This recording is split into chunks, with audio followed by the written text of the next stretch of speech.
Anda telah mengunduh podcast yang dipaparkan oleh Pendeta Dr. Erastus Sabdono ini dari truth.id/voice. Selamat mendengarkan podcast ini.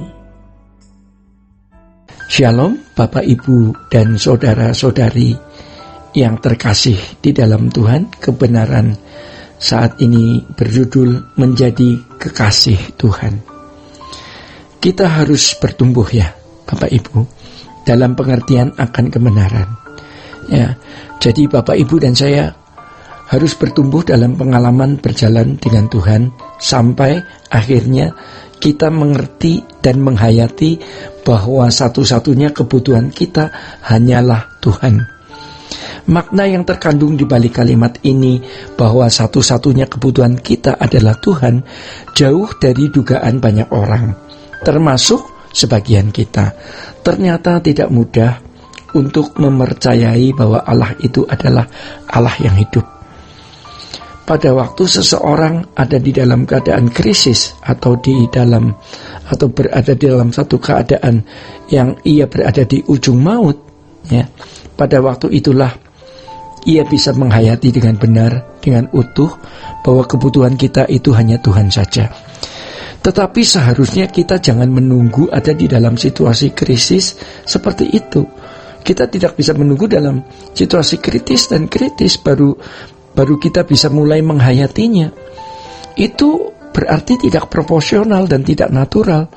Mestinya justru ketika Bapak Ibu dan saya tidak dalam keadaan bahaya, tidak dalam keadaan terancam, tidak dalam keadaan kritis dan tidak krisis, Bapak Ibu dan saya sudah bisa mengatakan bahwa hanya Engkau yang kuperlukan Tuhan.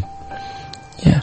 Kegagalan hidup seperti kegagalan dalam studi, rumah tangga, karier, ya, kita mengalami sakit dalam kemiskinan, seakan-akan membuat langit hidup kita rubuh. Dan biasanya kita lebih menghayati bahwa Allah itu hidup. Ya, hanya Dialah kebutuhan kita. Sejatinya kita harus berani berkomitmen bahwa yang kita butuhkan itu hanya Tuhan saja. Di sini kita baru bisa memuja Tuhan dengan benar. Jikalau hal ini ditujukan kepada Tuhan. Kita beruntung sekali karena kita akan menjadi kekasih Tuhan. Bapak orang percaya, yaitu Abraham, ketika diperintahkan menyembelih anak satu-satunya, yaitu anak kesayangannya, dia melakukan demi siapa? Dia melakukan demi Allah. Ya, hal ini mengisyaratkan bahwa tidak ada yang lebih berharga di dalam hidup Abraham selain Tuhan sendiri. Bapak Ibu yang dikasihi Tuhan, ketaatan Tuhan Yesus sampai mati di kayu salib juga menunjukkan tidak ada yang lebih berharga dari dirinya selain Allah Bapa. Ada banyak tokoh iman dalam Alkitab yang menjadi kekasih Tuhan seperti Ayub, Nuh, Yusuf, Daniel, dan Daud. Orang-orang percaya di abad mula-mula juga kekasih Tuhan yang rela menderita demi imannya. Sehingga Tuhan Yesus berkata kepada Saulus, "Saulus, Saulus, mengapa engkau aniaya aku?" Jadi kalau saat ini kita mau mengambil keputusan untuk berkomitmen menjadikan Tuhan itu satu-satunya yang kita butuhkan, kita akan diajar Tuhan dalam banyak hal. Dan kita akan benar-benar diistimewakan Tuhan. Tetapi di sisi lain, iblis akan menyerang habis-habisan. Iblis tidak takut orang menjadi Kristen. Iblis tidak takut orang menjadi aktivis. Iblis tidak takut orang menjadi pendeta, menjadi ketua sinode, menjadi ketua STTE. Tetapi iblis tidak mau kita menjadi kekasih Tuhan. Maka iblis akan berusaha menggunakan segala cara untuk merusak pikiran, merusak hati, merusak kehidupan Bapak Ibu dan saya dengan segala cara agar kita tidak menjadi kekasih Tuhan. Tetapi kalau kita berkomitmen lebih teguh lagi, pencobaan serangan iblis tidak akan membuat Bapak Ibu dan saya jatuh. Sebaliknya, membuat kita naik. Jadi hal ini tergantung niat dan tekad Bapak Ibu dan saya. Dan kalau kita menjadi kekasih Tuhan, Tuhan pasti pedulikan semua kebutuhan kita. Tuhan juga pasti akan melindungi kita dari segala ancaman dalam hidup kita. Pertama, Tuhan akan melindungi kita dari kuasa gelap. Yang kedua, Tuhan akan melindungi diri kita dari diri kita sendiri, dari kedagingan kita yang bisa membinasakan kita. Ketiga, kita akan dilindungi dari pengaruh dunia kita yang jahat. Keempat, kita akan dilindungi dari bencana dan malapetaka.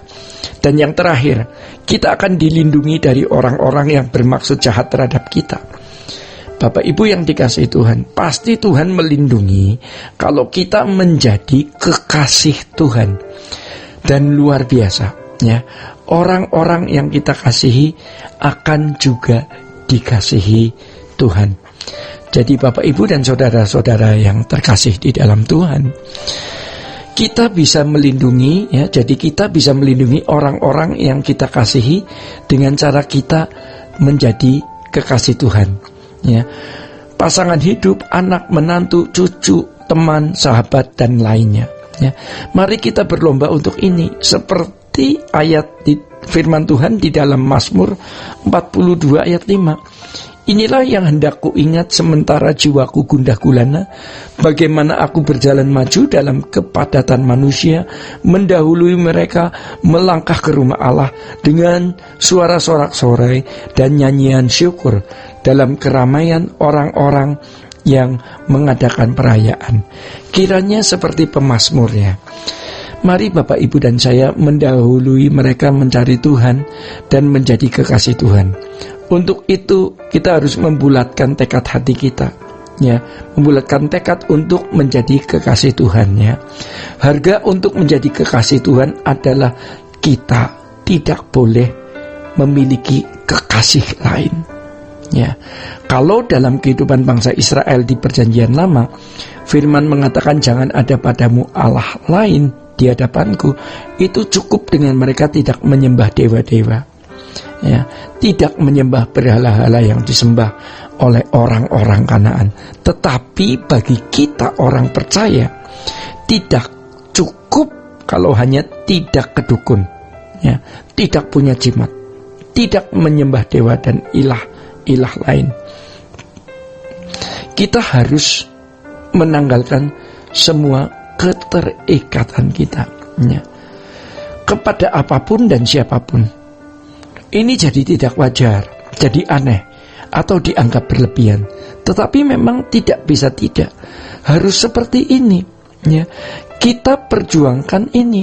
Kalau saat ini kita masih memiliki ketertarikan kepada sesuatu dan ikatan kepada sesuatu, ya. Tetapi sekarang kita memilih menjadikan Tuhan Allah Bapa kita sebagai kekasih kita satu-satunya, one and only, ya. Jadi kalau kita percaya Allah itu nyata, Allah itu hidup dan ada, maka Ia memiliki perasaan dan dapat merasakan apakah kita serius mengasihinya atau tidak. Maka kita harus memacu diri kita masing-masing untuk menjadi kekasih Tuhan. Memacu dan mengarahkan hati kita untuk menjadi kekasih Tuhan. Pasti Tuhan akan mengabulkan permintaan kita untuk menjadi kekasih Tuhan. Mengapa? Karena memang Allah menghendaki demikian. Jadi tidak ada hal yang lebih mulia, lebih agung, lebih terhormat daripada menjadi kekasih Tuhan. Jadi kalau kita masih memiliki jantung yang berdetak, nadi yang berdenyut, kita memiliki nafas kehidupan, berarti Tuhan masih memberikan kita waktu. Tuhan membuka tangannya untuk menyambut kita sebagai kekasihnya. Itu adalah kehormatan, dan kalau kita menyambut tangan Tuhan, kita akan memegang tangan Tuhan selamanya, sambil kita berjanji untuk hidup tidak bercacat, tidak bercela, tidak mengingini apapun dan siapapun. Jangan terlambat, ya. Jangan sampai Bapak Ibu dan saya terlambat. Baik Bapak Ibu dan saudara-saudara yang terkasih di dalam Tuhan, demikian kebenaran saat ini. Sola Gracia. Untuk berlangganan renungan harian dalam bentuk cetak, silakan hubungi Truth Literatur di nomor telepon 0878 7870 Untuk mendapatkan CD khotbah, MP3 Renungan Truth, dan CD album lagu produksi Sulak Rasya, Anda dapat menghubungi di hari dan jam kerja di nomor telepon 021 638 60953. Tuhan Yesus memberkati. Sulak Rasya.